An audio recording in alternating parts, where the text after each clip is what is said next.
Fantastic. Let's talk about chapters 30 and 31 quickly. One thing to point out that has been going on for a while, and so I hope you picked up on it, is that Huck and Jim, when they're on the raft, keep calling the king and the duke Majesty. As you maybe noticed, Huck has figured out that they are not actually kings and dukes, because that's obvious. He thinks Jim hasn't figured that out. This happens again and again and again, but they keep up this lie.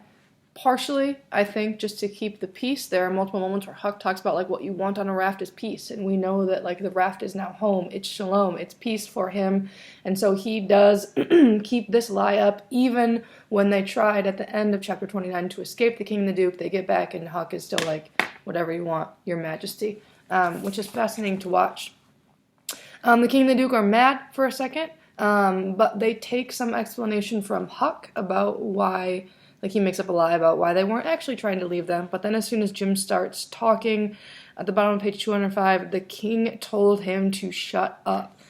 Which is, again, horrifying, right? That they talk to a human being that way, but also, like, they listen to Huck, a kind of dumb boy, more than listen to Jim. So, again, just like the overt racism, they do not see Jim as a human at all, which will matter more in a second.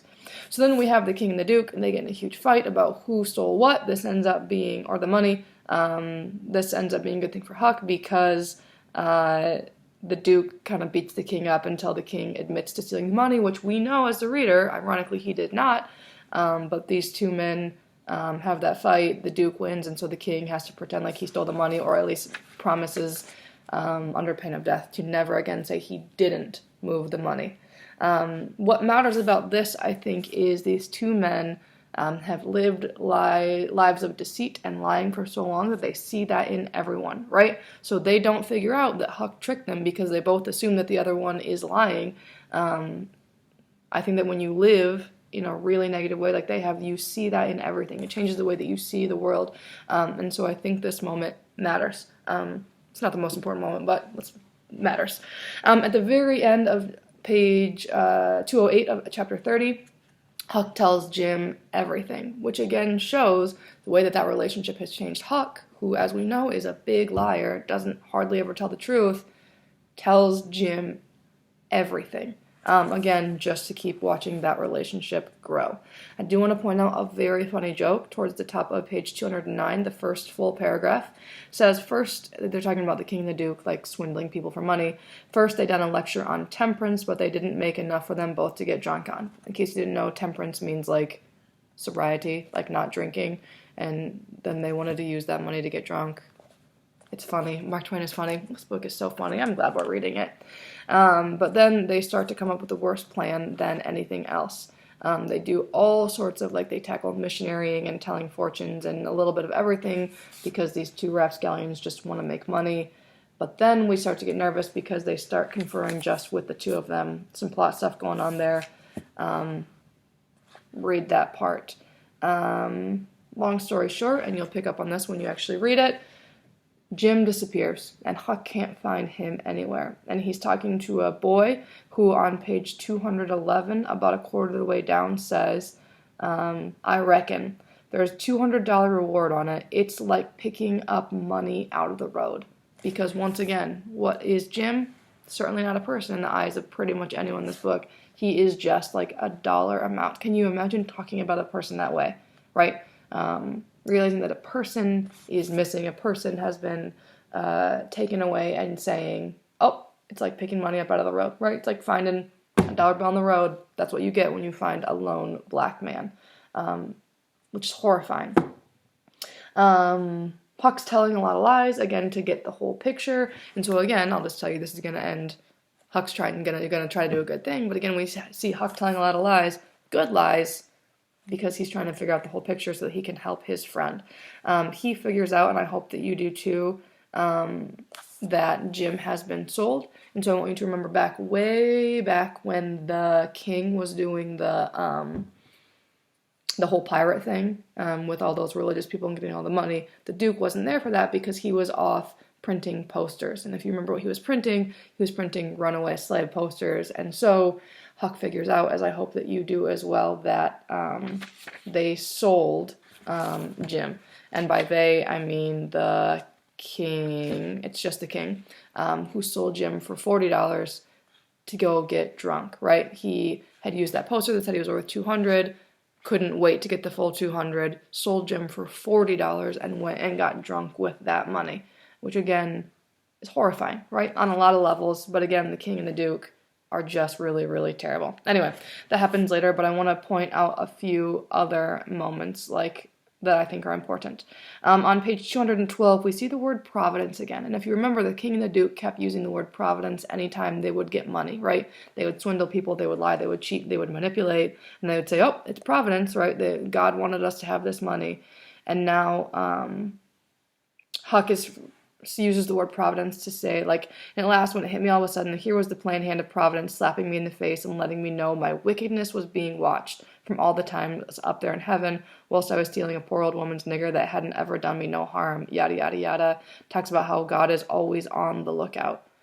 Again, we see this misunderstanding of faith, right? Where Huck is like, oh, this bad thing is happening, it must be providence. Because I did a bad thing, that isn't actually a bad thing, right? So we see, again, someone not thinking through faith, and instead just being like, oh, a bad thing happened, this must be the will of God because I did a bad thing. That is not what is happening here. Huck's being taken advantage of by two really bad men, and I am certain that it is not God's plan for Jim to be a slave.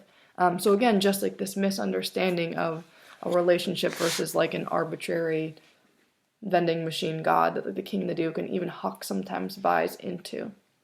And then I think that some of the most important parts happen on 2:12, 13, 14. Huck tries to pray, and he tries to pray for forgiveness, and he realizes that he can't.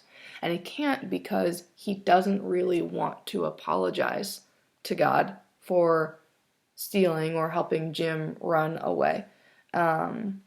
Because the words wouldn't come. He says, I realize that you can't pray a lie. I found that out. He can't pray because he doesn't actually mean those words, which I think is beautiful. And Huck thinks it's wrong, but I think we as the audience should realize this, like, dramatic irony, right? Like, we know that owning people is bad, and Huck is, in his heart, knows that, and yet everything he's been taught tells him that it's wrong to help a black man be free. And so, like, this struggle comes to a head here. Huck even tries to think of things that he didn't like about Jim, but on the bottom of 2:13 he said, but somehow I couldn't seem to strike no places to harden me against him, but only the other kind. I seen him stand and watch my watch on top of his, instead of calling me so I could go on sleeping. Seeing how glad he was when I came back out of the fog, when I came back to him from the swamp, when the feud was, and how he would call me honey and pet me and do everything he could think of me and yada, yada, yada. And all Huck can think of when he's trying to, like, convince himself to, like, let Jim go back to slavery is Jim's humanity, the ways that he has loved for Huck, the ways that he has cared for him, the ways that he is a person and maybe a better person than anyone else in this whole book. So this super, super matters. And then what is, I think, the most important part in the whole book, Huck finally makes his choice about Jim. He's thinking about how they're friends. He uses the word friend multiple times. And then he says this, I'd got to decide forever betwixt two things, and I knowed it. I studied a minute, sort of holding my breath, and then says to myself, all right then, I'll go to hell. So what he has decided here is that no matter what, he is going to try to save Jim, to save his friend, to help him not be a slave anymore, to go get him from the people that the king sold Jim to.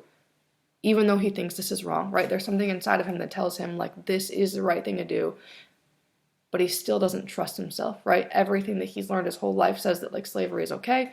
But he decides to, like, do what his heart is telling him to do rather than what everyone else is trying him to do. So again, like, throughout this book, we keep seeing people in groups can kind of suck. People by themselves are forced to think. And so here's Huck by himself making this choice. The right choice, we think. But then he goes and he finds the stupid Duke again, who's swindling more people and is talking about how the king sold Jim. On the top of page 216, Huck is like, where's Jim? And I want him back. And even, like, Huck is kind of lying and says, I want him, he's my property. And then the Duke says, we never thought of that. Fact is, I reckon we'd come to consider him our nigger. Yes, we did consider him so. Goodness knows we had enough trouble for him, yada, yada, yada. So you see, again, like the king and the Duke just take whatever they want. And they're like, oh, we consider him ours. He's not. He shouldn't be owned by anyone. He's, like, trying to be free, but also, even in this world, like, in no way do they own Jim. And yet, they were like, no, he's ours. I do not like the Jim. I love the Jim. I do not like the king and the Duke. And so then we go on, and Huck's trying to get all the information he can from him so that he can go steal his friend, because, again, he's made that choice that he and Jim are friends. And then, again, you see the Duke lying to Huck, because he doesn't want Huck to interfere in their plans, and so he starts at the top of page 217 to tell Huck the truth that Huck already knows, that a farmer named Silas Phelps bought Jim, but then he lies to get Huck out of the way. But Huck is brilliant, again, because he's doing something for someone else. He is finding out all the information he needs. He already knows everything. He gets kind of what he wants. He gets the Duke to make Huck promise to, like, not be with them, to avoid them for a while, which is what Huck wanted the whole time. So you see, again, Huck, like, sort of lying, but also, like, manipulating the Duke in this moment in a way that is, like, brilliant and smart, because he's doing something for someone else, right? All of a sudden, Huck is smart again because he's trying to help Jim. So those are, I think, there's more, so please read for, like, plot purposes. There's more, but those are, I think, some of the more important moments in the chapter and in the book, so enjoy those.